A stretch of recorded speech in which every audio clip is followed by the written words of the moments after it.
पौराणिक कथा के अनुसार महिषासुर पर विजय के बाद देवताओं में अहंकार घर कर गया। उन्हें लगता था कि देवी दुर्गा असुरों के नाश के लिए उनका एक साधन बन चुकी है। देवी स्वयं शक्ति का प्रतीक है। हर कार्य में उनकी ताकत छिपी है। देवताओं की इस बात की अनुभूति कराने के लिए परम ब्रह्म देवता के सामने राजा दक्ष के रूप में प्रकट हुए। दक्ष ने वायुदेव से कहा कि वो उनके लिए क्या कर सकता है। तब वायुदेव ने अहंकार से कहा कि वो किसी भी चीज को हवा में उड़ा सकती है।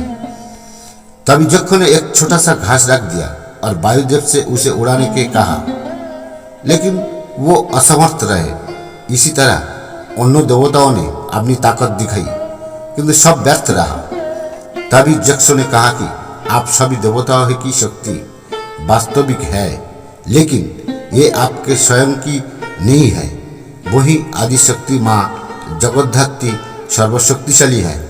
वो इस संसार रूपी संरचना की रक्षक है, इसलिए ही उन्हें जगद्धात्री कहा जाता है। जगद्धात्री माता माँ दुर्गा का ही एक स्वरूप है। शारद ऋतु के प्रारंभ में इनकी पूजा का महत्व बताया जाता है। पूरे भारत देश में पश्चिम बंगाल दुर्गा मैया की पूजा के लिए प्रसिद्ध है। भक्तजन पश्चिम बंगाल की पूजा देखने के लिए विशेष रूप से इन दिनों पश्चिम बंगाल जाते हैं। नवदुर्गा के पूजा के साथ जगद्धात्री पूजा का भी विशेष स्थान है। यह ओडिशा के कुछ स्थानों पर भी बड़े उत्साह से की जाती है। यह तंत्र से उत्पन्न हुई है। यह माँ काली एवं दुर्गा के साथ ही सत्य के रूप में है। इन्हें राजस एवं तापस का प्रतीक माना जाता है। यह पर्व दुर्गा नवमी के एक मास के बाद मनाया जाता है। चंदननगर प्रांत में इस पर्व का जन्म हुआ था। यह 4 दिवसीय पर्व है, जिसमें मेला सजता है एवं पूरे जोश के साथ भव्य रूप से इस त्योहार को मनाया जाता है। जगद्धात्री पूजा कार्तिक मास शुक्ल पक्ष की अष्टमी से शुरू होकर दशमी तक मनाया जाता है। दुर्गा के इस रूप की पूजा गोष्ठाष्टमी के दिन होती है, जहाँ एक दुर्गा पूजा की तरह होती है, जो अष्टमी तिथि को दिन शुरू होकर दशमी के दिन समाप्त होती है। ये त्योहार चंदननगर, कृष्णनगर, नदिया एवं कोलकाता में दुर्गा पूजा एवं काली पूजा के बाद कार्तिक मास की मनाया जाता है। कोलकाता में हिंदुओं का ये बहुत बड़ा त्योहार होता है। जगद्धात्री माता का रंग सुबह के सूर्य के लालिमा के समान होता है। इनकी 3 आंखें एवं 4 हाथ है, जिनमें शंख, धनुष, तीर एवं चक्र है। माता लाल रंग के वस्त्र धारण करती है, गहने धारण करती है, नगो जम्नो पविता धारण करती है। माता सिंह पर सवारी करती है, जो कि एक मृत दानव हाथी पर खड़ा है।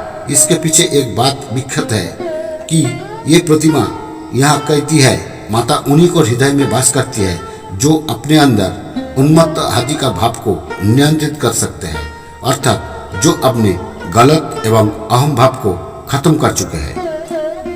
कहते हैं इस त्योहार की शुरुआत रामकृष्ण देव की पत्नी माता शारदा देवी ने रामकृष्ण मिशन से शुरुआत की थी। माता शारदा देवी भगवान के पूर्ण जन्म में बहुत विश्वास रखती थी।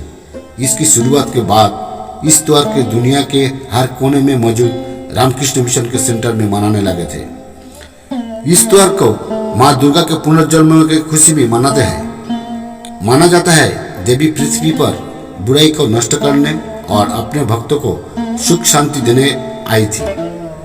चंदननगर उन स्थानों में से है जहां कभी अंग्रेजों का हुकूमत नहीं रही। इसी स्थानों में जगद्धात्री पूजा का जन्म हुआ।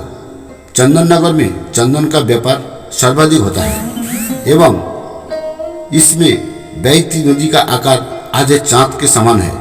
शायद इसलिए इस जगह का नाम चंदननगर है। इस जगह पर फ्रांस के राजा का राज्य था। उस समय एक बड़े व्यापारी हुआ करते थे, जिन्हें कई बड़े अधिकार प्राप्त थे। उनका नाम इंद्रनारायण चौधरी था।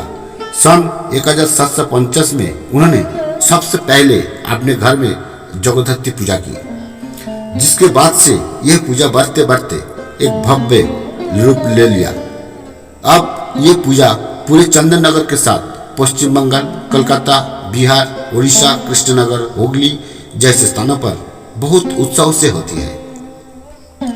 जगद्धत्री पूजा का विवरण बंकिम चंद्र चट्टोपाध्याय ने अपने उपन्यास वंदे मातरम में किया है। जगद्धत्री माता की भारत माता के रूप में दिखा जाता है। माँ दुर्गा की पूजा की समान ही इस पूजा को किया जाता है। इससे खासतौर पर मनुष्य को अपनी ज्ञानेंद्रियों पर नियंत्रण रखने का ज्ञान मिलता है। अभिमान का नाश ही इस उत्सव का मकसद है। इस त्योहार में जगद्धत्री की बड़ी सी प्रतिमा को पैंडल में बैठाते हैं।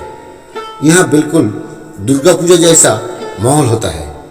प्रतिमा को सुंदर लाल साड़ी, तरह तरह के जेवर पहनाए जाते हैं। देवी को प्रतिमा को फूलों की माला से भी सजाया जाता है। देवी जगद्धत्री और देवी दुर्गा का स्वरूप बिल्कुल एक जैसे ही होता है।